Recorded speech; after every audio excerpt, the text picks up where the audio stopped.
Welcome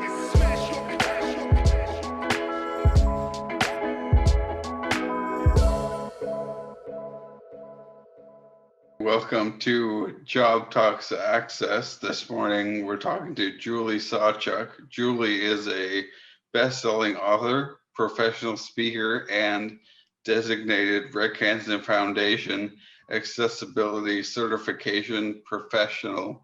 That's a mouthful. How are you doing this morning, Julie? Hi, Paul. I'm very well. Thank you. Thank you for the introduction, and I'm happy to be here. Yes, thank you for joining us. So just to start off, can you talk a little bit more about what you do for a living? Yeah, I am self-employed. I run my own business called Sawchuk Accessible Solutions, and I basically help people learn how to make their spaces more accessible. Um, as you said, I am an RHFAC designated professional, and that's a part of what I do, rating buildings and helping them work through the process of getting a score of how accessible their building is. But I also provide consulting services above that. I call it accessibility solutions, where they can get feedback from me about what exactly they can do to help their building be more accessible. But I'm also, as you said, I'm an author and I'm a speaker, and I'm actually really excited to be releasing my next book, which is called Building Better Bathrooms, in about 2 weeks' time. So Paul, I'll be sure to send you some information about the book launch, because I'm going to have a party in the bathroom to launch the book. For sure, yes, we'll be able to get that in the link for the video. That's all amazing work. How do you feel about your job? Like, what's the best part about it? The best part about my job is teaching. I used to be a high school teacher before my injury. I taught high school science, and the connections that you get when you help somebody realize something or learn something new or discover something, I find that part of teaching really rewarding. And that's what I loved about my job, was the face-to-face connections and helping people see things in new light. And so really I'm still a teacher. I'm just teaching a different subject and in a completely different classroom, because my classroom is wherever I happen to be at that very moment with whichever people, whether I'm, at an international airport or in a restaurant or in a hotel, or in a school with a group of kids talking about accessibility. I can help them see things through a different lens, and that's the lens of accessibility. Because unless you experience accessibility challenges yourself, or have somebody close to you, you don't know about them until somebody like blatantly points them out to you. So I do that, but in a nice way. Yeah, And definitely. that whole learning and being able to teach people, that's the part of my job that I love the best. Amazing. And as you mentioned, yeah, you're still a teacher, but a bit of a jump from high school science to accessible solutions. So Yeah. how did you end up in the current position you have? Well, when I sustained my spinal cord injury, I really struggled with what I was going to do with the rest of my life. I was 41. I considered myself a career teacher, that I would be teaching for another, who knows, 20 years.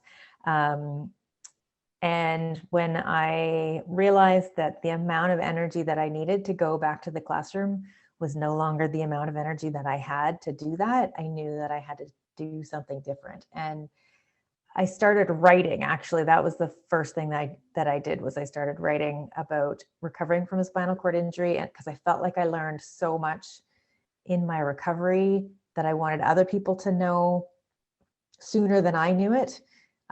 So I started writing, and that led me to more writing. And I guess the writing part of it led me to teaching about accessibility, because that was one of the things that I was writing about, was how inaccessible, how I realized, how inaccessible our world was. And then I just started talking to people, and there was a new project being built in my hometown the Blythe Cowbell Brewery. I don't know if you have heard about it or not. It's a Rick Hansen certified gold building.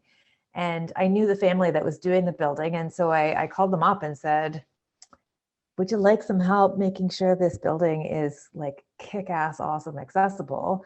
And they were like, absolutely. We were actually just going to call you. And so I went to the architect's office and met with them, and we looked at the plans together. And that was kind of the start of it. I realized that, yeah, I can do this. I can help people see things in a different light. And then I learned about the Rick Hansen certification program and figured out how to get out to Vancouver and stay there for 2 weeks and do the course. And I met all sorts of people in that program that wanted to do things the way I wanted to do them, and were architects or planners or code specialists, and all really got how inaccessible the world was and that we needed to do something about it. And that just like lit my fire. Yeah, for sure. I get the impression you're really passionate about the work. So how would you describe, job satisfaction? Do you feel like this is the best job you've had in your career?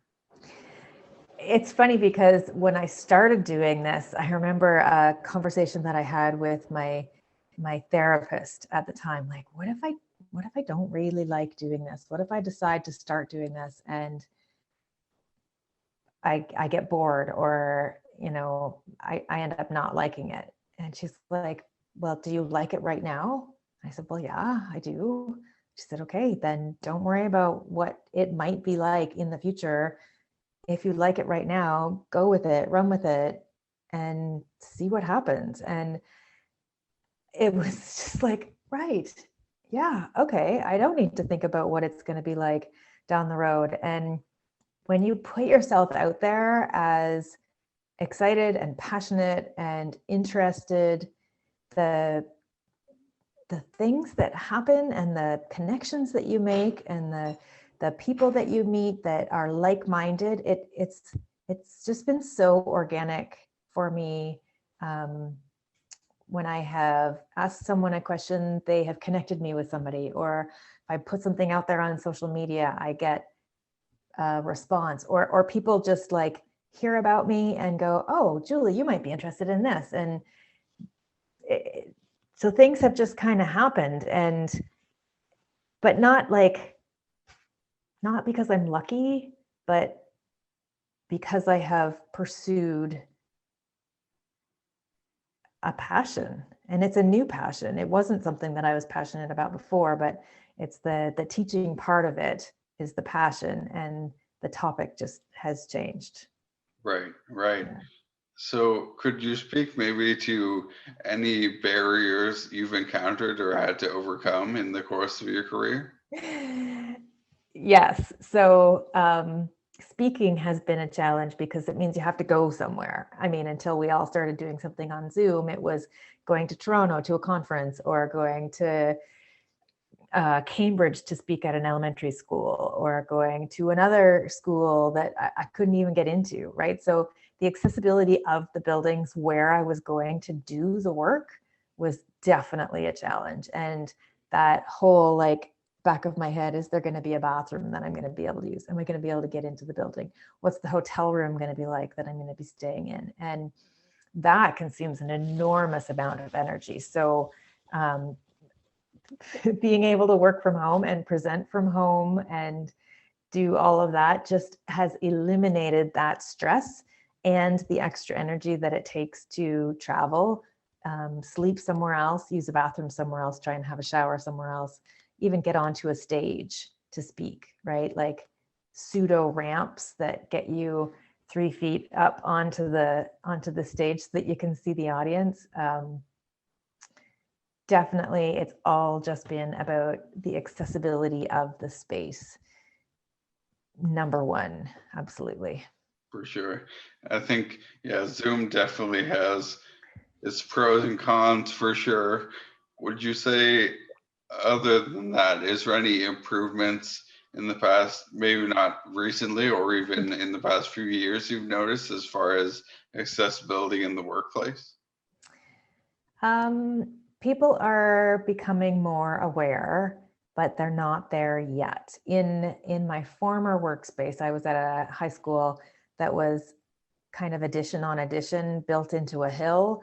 So lots of stairs, lots of levels within the building itself.